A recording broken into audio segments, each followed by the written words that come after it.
1971, um colega dele, chamado César, naquele tempo, com o telefone 288-3359, acompanhado de um grupo de policiais fortemente armados, inclusive com metralhadoras, chegou em nossa casa buscando e acusando-o de subversivo. Revistaram especialmente seu quarto. Levaram certos documentos, todos trabalhos escolares, inclusive um sobre Hungria, pátria do pai, que naquela época fazia parte do bloco comunista. Não nos devolveram nenhum desses documentos. Meu filho tinha muita energia, desde pequeno se sobressaía pela personalidade, inteligência, sociabilidade, querido e admirado pelos professores, colegas, amigos e vizinhos. Tinha um forte espírito de liderança. Os irmãos adoravam esse irmão mais velho, porque sempre lhes deu muita atenção, conversando e brincando com eles. Como Alexander não apareceu em casa, a polícia retirou-se no dia seguinte. Não mais o vimos. Recebemos uma carta dele dizendo que tentaria sair do país, pedindo para não nos preocupar, pois ele era inocente, e no Natal recebemos também o cartão. Ele e um grupo grande de colegas do colégio Tidelino de Figueiredo, mais conhecido como Colégio de Aplicação, foram processados pela Justiça Militar por subversão. O colega César não foi processado. Toy foi defendido e inocentado. Foi inocentado pelo advogado nomeado pelos militares, chamado Juarez Alencar, com escritório na rua Conselheiro Crispiniano 40, sexto andar, fone 364240. O que mais nos impressionou foi a acusação dele. Alexander José Duelões Ibsen é outro estrangeiro que vem fazer subversão no Brasil. Foi membro da VAR. Em sua residência houve a apreensão de valioso material, as folhas 193, não tem atos plenamente fixados, mas a filiação é o suficiente para uma condenação. Essa acusação nos doeu muito, pois ele chegou ao Brasil com apenas um mês. A única vez que viajou para o exterior foi quando tinha 10 anos, para conhecer os parentes no Chile, num passeio de um mês, de 5 de janeiro de 1962 até 7 de fevereiro de 1962. Ele amava o Brasil, queria naturalizar-se, mas não teve tempo. Os irmãos mais novos, de 14, 7 e 5 anos, sentiam muito sua falta e nós estávamos muito preocupados com seu paradeiro. Com a sentença de inocência, sentimos um certo alívio e pensamos que ele voltaria para casa. Em todo o tempo que não soubemos dele, fomos vigiados e a nossa correspondência e telefone também. Dia 28 de fevereiro de 1972, quando assistimos televisão, soubemos que ele tinha morrido numa emboscada feita pela polícia. Tinha sido metralhado. Teve 17 perfurações a bala. Só no dia 29, a polícia nos entregou o cadáver, não permitiu que fizéssemos velório. Foi enterrado no dia 1º de março no Cemitério da Paz. O consulado chileno, sabendo da notícia, nos chamou, querendo saber se estávamos de acordo em fazer uma reclamação internacional sobre o assassinato dele, pois foi divulgado tanto no processo quanto no comunicado aos meios de divulgação e com ênfase à sua nacionalidade, muito convenientemente, porque na época o governo chileno era de orientação socialista, sendo basicamente o único pretexto. Ponderamos que tínhamos mais 3 filhos menores, todos nascidos no Brasil, querendo que eles fossem educados, ou queríamos, que eles fossem educados, respeitando seu país, sem ódio nem rancores. Portanto, nos recusamos a fazer qualquer Coelho. É Carmen de Buenos, a mãe do Alexandre Buenos. É muito importante a gente poder anexar essa biografia ao nosso dossiê, porque nós não tínhamos uma biografia do Alexandre, nós vamos incluir. Bom, a versão oficial da morte dos dois foi publicada nos jornais no dia 29 de fevereiro, dizendo que dois terroristas, um dos quais natural do Chile, ao dispararem uma metralhadora em revólver contra agentes dos órgãos de repressão, acabaram por atingir e matar o senhor Napoleão Felipe Biscaldi, de 61 anos de idade, no cerco realizado domingo na rua Serra de Botucatu, no bairro de Tatuapé. Não foi encontrada perícia de local, nem fotos dos corpos que permitissem um exame por parte dos peritos. Isso no caso do Lauriberto, não tem fotos. Nós temos fotos do corpo, do dorso do Alexandre. Incrivelmente, do Lauriberto, nós até hoje não achamos. E mesmo no caso do Alexandre, foi feito um exame na época pelo Celso Nenevê, mas não foi possível reconstituir a dinâmica do evento em função da falta de informações. Havia um cerco poderoso no local, uma emboscada, que foi montada com base em informações, né? Uma das pessoas que tinha sido presa forneceu esse local, então eles tiveram suficiente tempo para montar essa emboscada. E por incrível que pareça, a requisição de exame, que é a única coisa que nós temos do Napoleão Biscaldi, é marcada com um T. Nós não temos fotos, nós só temos que ele veio a falecer, vitimado por arma de fogo, no dia 27 de fevereiro. Ele deu o corpo dele da entrada de noite, junto com os outros dois, mas o legista dele é diferente. Paulo Altenfelder fez a necrópsia no dia seguinte. E o corpo foi retirado pela família. No caso do Lauriberto e do Alexandre, o laudo é feito pelo Isaac Abramovich, que já vinha em separado, e a requisição de exame também dá a mesma coisa. O Lauriberto tem tiros na coxa, que seriam suficientes para imobilizá-lo, mas são descritos também 2 tiros certeiros na cabeça. O que foi fundamental nessa história, que acho que falta e seria importante a gente fazer a investigação da história da morte do Napoleão Biscaldi, tentar a comissão ter acesso aos outros documentos, porque o nome dele consta na lista do Ustra e sua turma como se tivesse sido morto pelos 2 militantes. E, na verdade, pelo que a gente levantou, o que é fundamental é que a Melinha faça esse testemunho, porque foi com base na investigação que ela e o Ivan fizeram. Esse documento está aqui, não sei se ela quer ler ou se ela quer falar.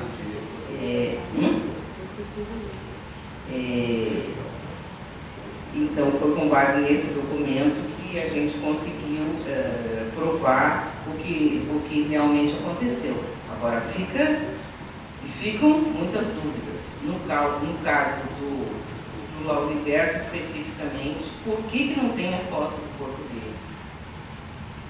Mesmo que seja essa foto mal feita, mesmo que seja essa foto aos pedaços, como consta a do Alexandre, essa foto do Lauriberto não consta, e por que e como foi que se deu a morte do Napoleão Felipe Biscaldi.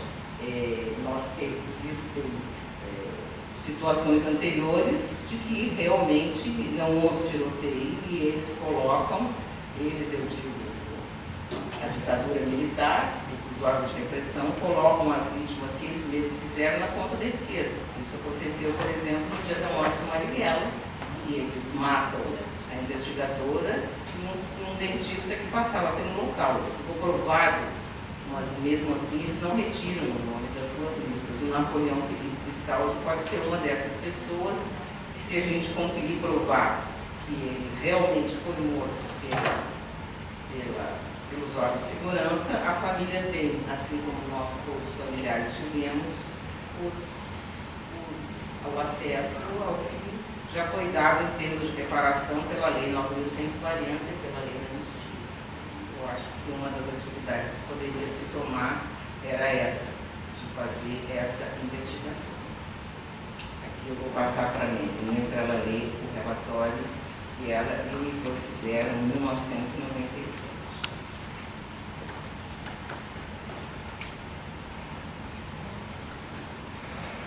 São Paulo, 8 de junho de 1997. A Comissão Especial dos Desaparecidos Políticos.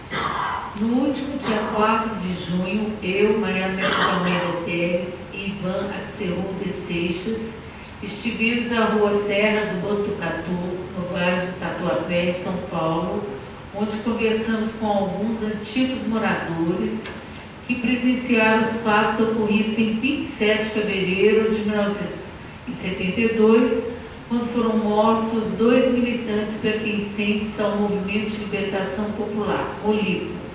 Alexander José Ibsen Boeirões, 19 anos de idade, estudante secundarista, nascido em Santiago do Chile em 5 de 7 de 1952, e Lauriberto José Reis, 26 anos de idade, nascido em São Carlos, estado de São Paulo, estudante da Escola Politécnica da Universidade de São Paulo e membro da diretoria executiva da União Nacional dos Estudantes. Na ocasião deste episódio, foi morto também o senhor Napoleão Felipe Viscardi, com 62 anos de idade, funcionário público aposentado e antigo morador daquela rua. Chegamos à rua e fomos direto ao número 849, onde morava a família do senhor Napoleão Felipe Viscardi. Sua família tinha se mudado recentemente e os novos proprietários faziam reformas na casa. Procuramos por outros moradores. Aconselhados por uma vizinha, fomos à casa da dona Abelina Ruiz, conhecida como a Espanhola e moradora da casa de número 864 daquela rua. Esta senhora nos informou que naquele dia que ocorreram tais mortes, ela tinha saído com seu marido e quando voltou não pôde entrar no quarteirão, pois os policiais cercaram de tal forma a rua que ninguém podia entrar ou sair. Soube que pessoas haviam sido mortas sem, contudo, precisar quantas, mas tinha certeza de que seu vizinho, o senhor Napoleão, foi morto naquele dia pelos policiais que atiravam pela rua atrás de terrorista ou assaltante, conforme eles mesmos diziam. Em seguida, falamos com o senhor Adalberto Barreiro, 37 anos de idade e borracheiro de profissão. Trabalha numa borracharia localizada à altura do número 855, daquela mesma rua. Na ocasião dos fatos, o senhor Adalberto tinha 12 anos de idade e estava de castigo dentro de casa, assistindo televisão. Era um domingo. Quando ele ouviu o barulho continuado de tiro. Morava então a rua Tijuco Preto, paralela à rua Serra do Botucatu. Como os tiros continuavam sendo disparados um atrás do outro, o senhor Adalberto, movido pela curiosidade própria de um menino, correu pelos fundos de sua casa até a rua Serra do Botucatu. E lá chegando, viu que um rapaz bem jovem tentava correr, mancando e segurando a perna, quando então passou um Opala branco com policiais armados de metralhadora, com metade do corpo para fora, que atiraram no senhor Napoleão, que saíra de sua casa e procurava atravessar a rua, estourando sua cabeça, e em seguida tiraram no rapaz que mancava. O rapaz também morreu na hora, segundo o senhor Adalberto. De imediato, os policiais o jogaram no porta-malas. Senhor Adalberto tinha certeza de que o rapaz foi morto ao ser baleado. A rua e as proximidades estavam cercadas de policiais. Tinha até metralhadora em Fretê, nos contou. Os policiais gritavam que o rapaz que mancava era um terrorista. Ele ainda acrescentou que viu uma japonesa que estava presa dentro do carro. Ele insistiu em dizer como estava toda aquela redondeza, cheia de polícia e bem armada. Era um cerco, parecia uma guerra. Todo mundo viu ou ouviu que o senhor Napoleão foi morto pela polícia. Mas era um tempo que todo mundo tinha medo de falar, disse o borracheiro. Ele também disse que os policiais e as pessoas comentavam que um outro terrorista também tinha sido morto no outro quarteirão. O borracheiro nos orientou para que falássemos com a dona Maria Celeste Matos, à época amiga do senhor Napoleão e que continuava morando na mesma rua, na casa de número 846, na rua Serra do Botucatu.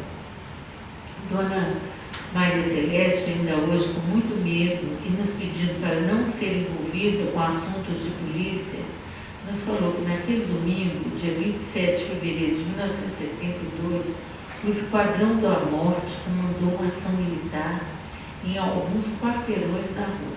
Fez um cerco e colocou um homem armado em toda a extensão da rua. Colocou um homem armado.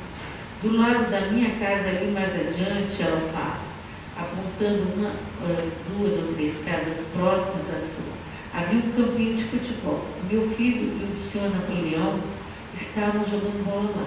O senhor Napoleão estava em casa pintando um varal de roupas para mim. Ele ouviu tanto tiro um atrás do outro e ele então falou para sua esposa, Dona Alda, que ia buscar o filho que estava jogando bola no campinho.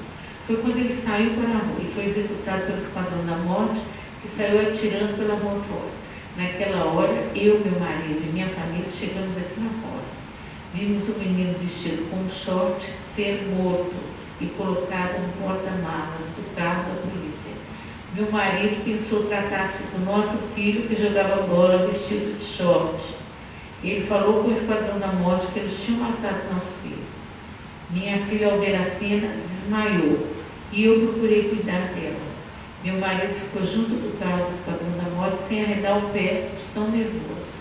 Foi então que os policiais abriram o porta-malas e mostraram para ele que o rapaz morto não era seu filho. Dona Maria Celeste disse que acha que o mesmo sucedeu a outro moço que também foi morto. Isso porque os policiais explicaram aos moradores que os mortos eram terroristas. O corpo do senhor Napoleão ficou na rua, exposto ainda por mais de 5 horas naquele dia, até que o carro do ML fosse buscá-lo. Assim, Dona Maria Celeste completou seu relato. De acordo com a nossa pesquisa, podemos concluir que o rapaz que foi morto junto ao senhor Napoleão foi o Alexandre José Ibsen Voirões. E o que foi morto no outro quarteirão foi o Alberto José Reis, ambos sumariamente executados pelos policiais fortemente armados e emboscados na rua Serra do Botucatu, de acordo com os relatos que podemos ouvir 25 anos após a ocorrência daqueles fatos. Chamou-nos a atenção o fato de que os corpos dos 2 militantes políticos mortos foram colocados em porta-malas dos carros usados pelos policiais, enquanto que o senhor Napoleão Felipe Biscaldi foi deixado na rua para os procedimentos rotineiros, perícia policial do local e transporte do morto para o ML, o que demorou mais ou menos 5 horas. Isto confirma a suspeita de que os laudos dos opositores políticos mortos eram forjados, feitos sem nenhum rigor técnico. No caso dos laudos dos 2 militantes políticos, Alexandre e Lauriberto, o médico legista que assinou foi o Dr. Isaac Abramovich. Este médico ficou bastante conhecido por nós por assinar vários laudos necroscópicos, onde respondeu sempre negativo ao item se houve tortura, mesmo no caso em que diferentes testemunhas assistiram às torturas daqueles que foram mortos devido ao excesso de maus tratos. No caso do senhor Napoleão Felipe Cristal, seu laudo microscópico foi assinado por outro legista, doutor Paulo Altenberg. Maria Amélia de Almeida Teles, Comissão de Faculdade de Nós e São Francisco. Quando? 1997.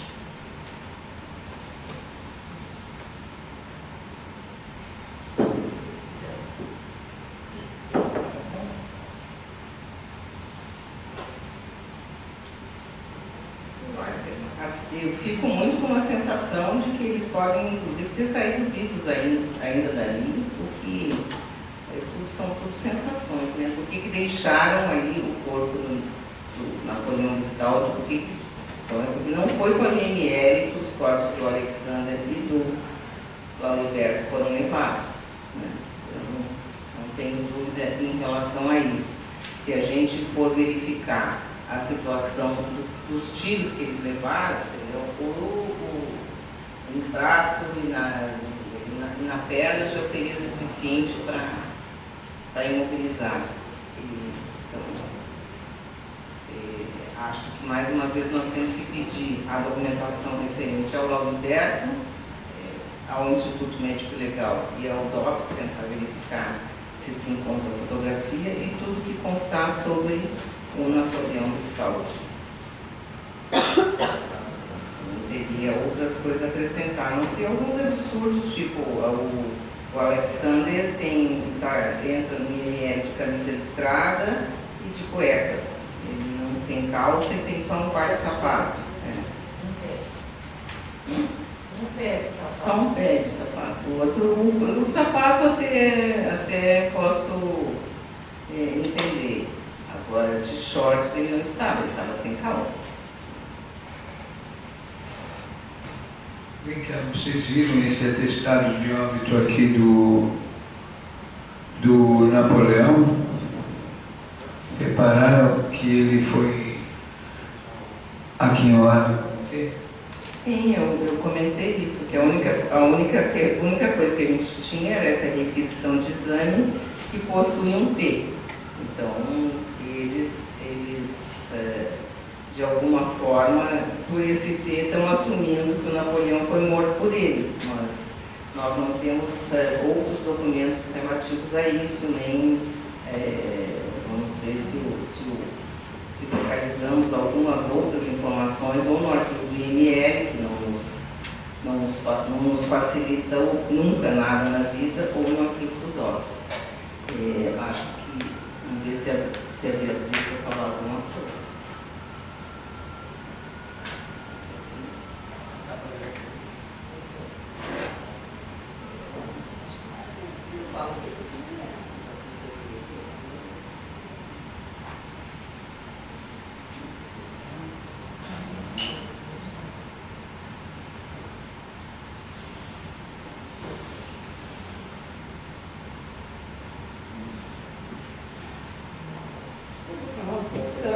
Volta do lado.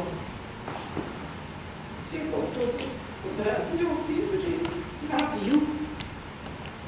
E veio de Florença. E ele disse assim, você precisa ir para Florença, é a coisa mais linda do mundo. Vai lá. E ele ficou entusiasmado com a viagem, arranjou um amigo na viagem, que morava, que era um italiano, que tinha vindo para o Brasil visitar a família. E nós até fomos visitar esse italiano que era lá morava ali a família dele era ali no Bom Retiro. E passamos um final de noite muito agradável, eles fazendo muita festa, e ele pediu para não falar nada, para não abrir a boca. Faz de conta que você não está entendendo muito bem a conversa, porque a gente vai conversar em italiano, e a partir daquele momento, a gente passou a se encontrar, né? Antes disso, quando o Márcio Beck Machado chegou de volta aqui, ele procurou uma pessoa que não quis ficar em contato com ele, e essa pessoa me passou o Márcio. E eu fiquei em contato com o Márcio de março de de 71 até a chegada do Lauri.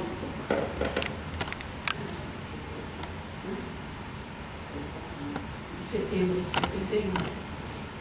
O Márcio. E daí eu passei o Márcio e o Lauri, os dois ficaram em contato, e eu passei a ficar como contato do Lauri. A gente se encontrava umas 2 vezes por semana, e a gente andava um pouco por aí, né? Quando eu tinha carro, a gente saía junto. Uma espécie de microfone bem e ele percebeu logo no início que eles estavam muito sem infra, sem as dificuldades de se alojarem. Ele chegou, o Lauri, quando chegou no país, ficou num hotel aqui no Paraíso,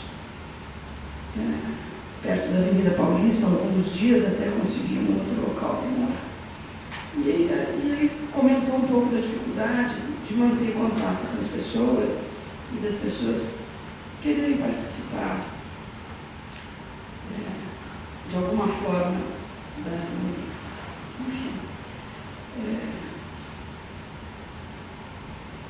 Eu acho que eles tiveram bem a noção de como a gente estava desorganizado, sem estrutura para conseguir ajudá-los naquele momento. No dia 3 de novembro, eu fui detida, né, fui levada para Rauban, e não sei se por sorte, a pessoa que me interrogou, quando ela sentou na minha frente, eu disse para ele: mas Raul, como é que você tem coragem de me interrogar? A gente vive junto na casa da tia Ipê, você vive na casa, você estudou com o Gentil, como é que você me interroga? Ele dizia: mas eu não sou o Raul. Eu dizia: você é o Raul. Na realidade, esse rapaz era sósia de um amigo de um primo, do meu primo. Então, durante muito tempo, eu discuti com esse rapaz como é que ele me interrogava. Então, com isso, eu tive um fôlego, né, um certo fôlego para pensar, né, no que, quando eles me perguntassem, o que eu iria responder. E daí eu consegui dizer que eu não tinha ponto com o Lauri, que ele me ligava e que eu encontrava com ele. Eles me perguntaram por que eu encontrava com ele. Eu disse: eu encontro com ele porque eu sou apaixonada por ele, eu gosto dele, entendeu? Mas eu não tenho nada a ver com isso, né? A hora que ele deixar de ser clandestino, a gente vai casar. Foi uma história muito maluca. E, no fundo, né, eu acho que eu tinha uma cara de boa menina e não tinha feito nada, não sei encontrar com ele, não tinha mais nada aqui. Eles acabaram me libertando no final da manhã, com a orientação de ficar à disposição deles. E eu tinha dito que o Lauri, quando queria se encontrar comigo, me ligava na Escola de Sociologia e Política. Então, eles passaram a me seguir e eu fiquei durante praticamente 3 meses, até dezembro, com a obrigação de estar na escola às 8 horas da manhã. Só saí ao meio-dia esperando o telefonema do Lauri. E daí eu perdi o contato com ele. Mas o Lauri era uma pessoa bem-humorada, uma pessoa feliz, uma pessoa que sempre rindo, sempre achando que a vida era bela. Essa foi uma grande perda. Eu também vi a notícia pela televisão.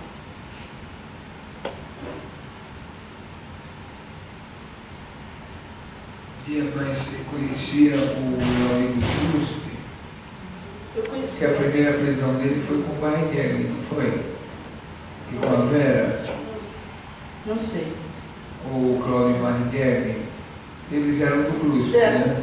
E aí, quando ele foi preso a primeira vez no Congresso, ele foi preso depois? Eu não sei, o Lauri foi preso no Congresso.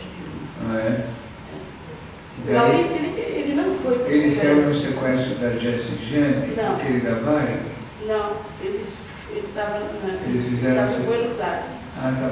Saiu ele, o tenente, o Márcio Beck, a Maria Augusta. Aí eles foram de Buenos Aires. Foram de Buenos Aires para Cuba, lembra?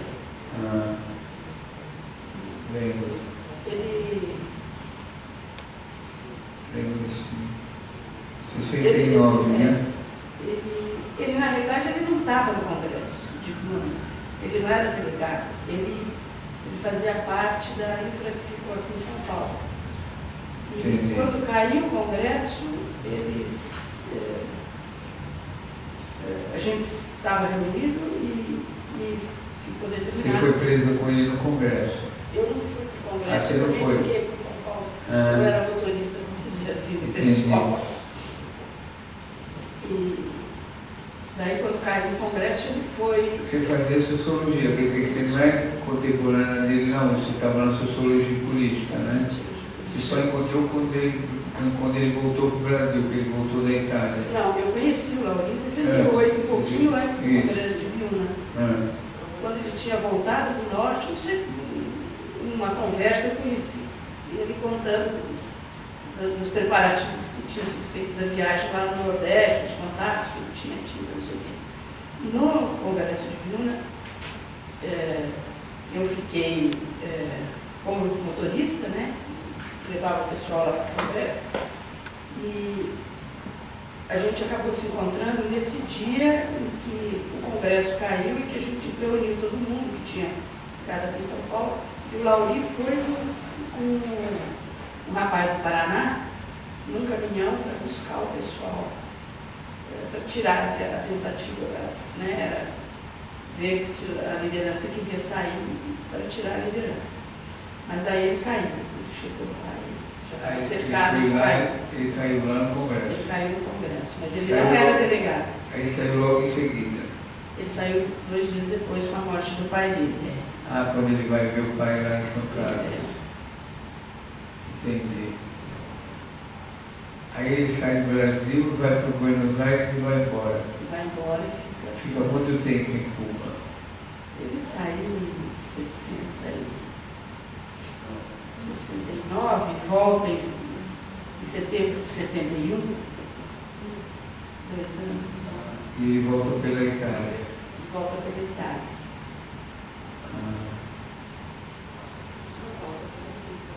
Já volta pelo Molino, né? O Márcio Beck Machado chega em março. E o Lauri chega em setembro. Aí chegou março de que ano? Márcio Beck Eu Machado. sei, sim, ele chega em 72, março 71. Ele chega em 71. Março de 71. Março de 71. E ele vem com a Maria Augusta, o Márcio? Não, a Maria Augusta foi Ele depois. depois. A Maria Augusta depois. E ele foi para o Pará, mas depois que ele vai lá para Foi para Goiás. Rio né? Verde, Ele vai para Rio E o Verde. Lauri também não vai para o campo, vai para a cidade. Não, eles ficam na cidade. Até o momento que eu tive contato, eles ficavam na cidade. E quem era o grupo dele do Molino? Era o Arthur Scavone, o Janine, é esse grupo? Eu não sei. Porque eu fui falar com o André, eu encontrei o André Tetsu, porque vai ser homenagem da família do Veróis, vai ser 9, né? 9 lá na pedagogia. Aí eu fui convidar o pessoal do Molipo, o André falou que não conhecia o Veróis. Que não era o grupo, qual era o grupo? Era o Genini, Eu não sei. Aí eu saí do Molipo. Mas eu sei quanto Scavone faz aí, né? Não, perguntei do André, realmente Scavone quem, né? Arthur, né? Então tá bom. Então quando ele voltou para o Brasil, vocês... Eu acho que eu fui a primeira pessoa que ele pegou. Ele chegou na minha casa no dia à noite, pelas 7 horas da noite. Me convidou para sair e a partir daí a gente... Na semana seguinte eu pus ele em contato com o Márcio Beck. E aí eu deixei de ter contato com o Márcio Beck Machado, fiquei em contato com o Você deixou de ter contato com o Márcio Beck. Você quer isso? nós estamos querendo juntar o povo lá no dia 9. No dia 9, na pedagogia, na Faculdade de Educação, vai ter uma cerimônia pelo Veroz. É um depoimento do Arthur Machado Scavone, que nós tomamos também na época da montagem do processo com a comissão especial sobre o assassinato do Lauri. Eu, Arthur Machado Scavone, brasileiro casado, filho de Paulo Scavone e Maria José Machado Scavone, nascido na cidade de São Paulo em 11 de setembro de 1949, pelo presente documento dou testemunho de informações que se referem ao assassinato de Lauriberto José Reis, militante comunista do Movimento de Libertação Popular, em fevereiro de 1972.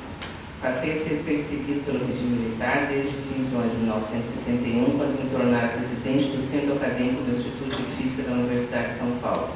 No final do ano de 1970, ingressei na Ação Libertadora Nacional e, posteriormente, passei a militar no Movimento de Libertação Popular, MOLIP. Como pode ser pesquisado em vários documentos, livros e depoimentos que relatam essa época, o MOLIP teve como expoentes de sua organização vários companheiros que, exilados, deportados ou resgatados, estiveram em Cuba para posteriormente voltar ao Brasil. Lauriberto José Reis foi um deles. Quando de seu retorno ao país, foi colocado em contato para entregar-se ao movimento e adequar-se à nossa realidade. Foi nessa passagem que fiquei conhecendo Lauriberto como companheiro de organização política e amigo. Esses fatos podem ser comprovados também por meus depoimentos que instruíram o processo judicial militar que me condenou. Em 24 de fevereiro de 1972, no mesmo dia em que o edifício Andal, no centro da cidade de São Paulo, incendiou-se, fui emboscado, ferido com 5 tiros e preso pelos policiais e militares da Operação Bandeirante, sediado na Rua Tutóia, em São Paulo. Por força dos ferimentos e dos interesses que comandava a Operação Bandeirantes, foi decidida a manutenção da minha vida. Fui levado ao Hospital Militar do Mandaqui para tratamento e recuperação, onde, algemado a uma cama de enfermaria de uma cela, passei uma semana aguardando melhor.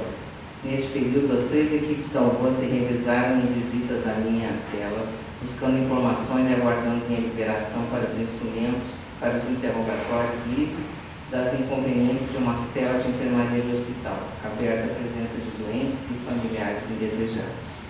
Para mim pesava uma grande preocupação como enfrentar os interrogatórios, já que havia um conjunto de companheiros com quem eu tinha pontos de encontro de segurança para eventuais desacertos. Lauriberto era um deles. As frequentes visitas me importunavam, mas foi em uma dessas oportunidades que o capitão José, comandante de uma dessas equipes, chegou para sua visita com um humor estranho, sorridente, com ares de vitorioso. A sua rotina, é bom precisar, era de profunda aspereza, desdém e agressividade. Postura típica dos chefes da tortura que buscavam mostrar a indiferença dos que detêm o poder sobre a vida e a morte e que, portanto, devem ser agradados e jamais contrariados. Mais uma vez passou a ameaçar-me com a morte caso eu não cooperasse. Deveriam ter se passado cerca de 3 dias desde quando havia sido preso. Não me é possível precisar com exatidão quantos dias. Mas essa visita em particular gravou-se em minha memória porque seu sorriso indisfarçável comemorava mais uma captura de morte. Desta vez, pegamos gente grande. Lembra-se dele? Perguntou-me, mostrou num jornal que noticiava a morte de Lauriberto. Evidentemente, o fato causou repulsa, medo, revolta e profunda tristeza. Mais um companheiro com quem havia convivido havia sido assassinado. Mais uma vida dedicada à liberdade havia sido silenciada. O capitão José era um homem que pretendia lidar com psicologia, com psiquiatria, e metia-se a buscar razões para a opção feita por toda aquela juventude de opor-se à ditadura militar. Depois de passadas as sessões de tortura e satisfeitos os desejos das equipes de informação e os pessoais dos interrogadores, passava o Dr. José, assim ele era chamado algumas vezes, a procurar diálogo com os presos. Sua equipe, entre os que faziam o papel de mar, foi requintada na tortura e assassinato dos que lhes chegaram às mãos. São Paulo, 15 de junho de 1997, Arthur Machado Scavone. Como é que tem alguma informação como eles chegaram a ser eles, né? Eu sei que é uma pessoa que tinha sido presa e passou a informação do encontro que tinha com eles, mas eu não sei dizer quem era buscar e não informação. acham que... Hã? Ah, eles moravam lá? Não, foram lá, era ponto. Era ponto. Ah, era ponto. Eles moravam, descobriram onde eles estavam morando. Eles foram, os dois estavam no ponto. Imagino que sim. É, Eu não tenho certeza, eu imagino que sim. Eu não tenho, eu não sei, eu imagino que sim. Que era um ponto com os dois e que a emboscada foi feita porque alguém entregou esse ponto. Entendi. Eu estranho muito. Bia, uma palavra, Beatriz, uma palavra. Eu estranho muito porque assim, para cada ponto que a gente marcava, tinha 3 pontos. Você marcava um, cobria aquele ponto, daí tinha indicação do segundo ponto, e daí você ia para o terceiro ponto. Era uma coisa muito difícil você encontrar, você tinha que demandar um certo tempo. E eu acho que as pessoas abriam logo o terceiro ponto, porque não é possível, entendeu? As pessoas caíram com a Você facilidade. tem uma informação de como eles chegaram neles dois? Quem teria levado eles para os dois? É uma japonesa. A japonesa que estava na... Essa que a Meninha relata.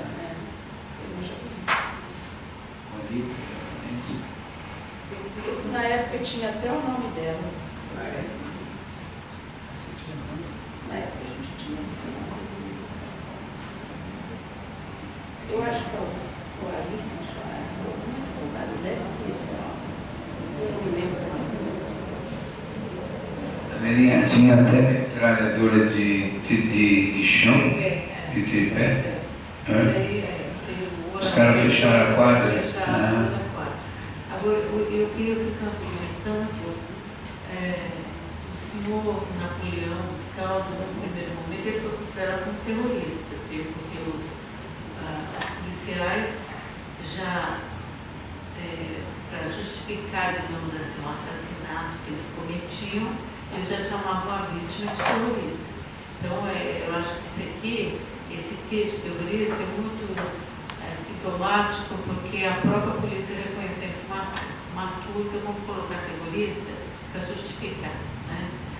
E tem um senhor que pede a requisição de exame, que é o senhor José do Carmo Valareto, que eu acho que valeria a pena, a Comissão da Verdade, investigar, saber quem é esse senhor e chamar para uma audiência, para ele explicar se ele recebeu essa requisição já com T, ou se foi ele que classificou o senhor Napoleão Viscaldi como terrorista, porque esse T é T de terrorista que a gente já conhece, né?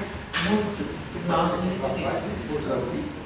O Napoleão Viscaldi, isso aí ficou muito claro para mim, que fui lá, eu e Bill Ivan Seixas, que o senhor Napoleão era um morador antigo da rua, né, dessa rua Serra do Botucatu, né? E que ele, naquele dia, estava na casa da dona Maria Celeste, pintando ali o varal para ela, e quando ele começou a vir no tiroteio, lembrou que o filho dele estava no campinho, e ele correu lá para buscar. Na hora que ele correu, os caras, a rua estava cercada, eles mataram. Né? Isso ficou muito claro. Então, eu acho que caberia para ter uma hora, além de buscar uma hora... lá ninguém deu o endereço da família do Napoleão Viscaldi, na época, em 1997, até com medo de mexer com aquela família que já é extremamente vítima, todo mundo lá fala, é vítima do Esquadrão da Morte. A repressão política tinha esse nome, Esquadrão da Morte, ali naquela rua, ali naquele quarteirão. Isso ficou muito claro. Então, eu acho que a investigação passa por convocação desse senhor, né, que é o senhor... eu falei o nome aqui, José do Carmo Valareto, e ele explicar como é que ele recebeu esse corpo, né? Porque esse senhor recebeu o corpo e fez a requisição. Ou ele foi até no carro do IML, é um delegado de polícia, esse senhor é um delegado de polícia, ele é uma autoridade, ele deve ter, inclusive, ter aberto o inquérito policial, depois entregar esse corpo para os familiares que enterraram aqui no Araçá. O senhor Napoleão está enterrado aqui no Araçá, no cemitério do Araçá. Agora, outra coisa assim, que ficou claro ali naquele momento, é que ninguém viu o Lauriberto ser morto. Quem gritava que o Lauriberto tinha sido morto eram os policiais, falavam que tinha um outro terrorista morto, nem falavam o nome de Lauriberto. Esse nome não foi falado. Nós é que concluímos que era, porque essa história vem sendo contada há muito tempo, antes da gente fazer essa pesquisa. Aliás, a gente só pôde fazer essa pesquisa porque essa história já era contada. Tinha o nome da rua e o número da casa, por isso que nós fomos lá, né? Então, ninguém viu o Lauriberto, ninguém viu. Todo mundo imagina que ele estaria no carro. Essa é a minha questão. Agora, a outra é que o Alex... Isso é verdade, que eles foram com o carro lá. Eles não estavam a pé, eles foram com o carro. Não, o carro era da polícia. Não. Pois é, não, estou dizendo o carro que eles, os moradores comentam, era o carro da polícia, que teria um outro terrorista morto e que acabaram de matar um outro terrorista. O outro terrorista que o pessoal viu era o Alexandre José e os 5 Heróis. Eu e o Ivan, nós concluímos que são mortos 2. Ele era um rapaz, menino, que 19 anos, que era um menino, né? E ele estava com short, segundo, tanto